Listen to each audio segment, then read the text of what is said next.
در این سال و زمان کو به نهایت کامیاب تای خیلی انسان ها حتما نوار تا آخر تماشا بکنین، دستگیری بکنین، پادلیت بکنین، مشکلی انمی اپاشکا آسان بشه و جواهراتش بیاوه. پیش از همه نوار گوش میکنیم که چی میگه ای برادر تاجیکی ما گوش کردیم. سونکا های اینمی سونکا را روزی 19 اکتبر دوشنبه 92 پریدند. یا دخترک فرومش که دبولای سونکای ما دبولای کالاسکا موندگیش بود. در درونش تیلوواری داره.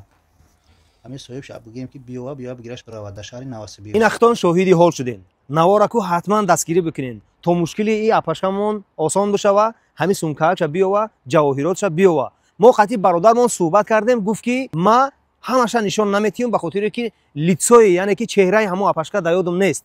خودش زنگ بزنه در رقمو بگو که در داخل همین سونکا چند تا تیلوای چند تا نقره چگونه لوازمو در داخل شه با اگر که توغری بگیره گرفتن میتیم شه. خوش به حالش بازم میگم که در این سال و زمان کو یافتن این خیلی انسان ها خیلی مشکله که یک چیز حیاتشون برای او پروسسور کنه صاحب شه.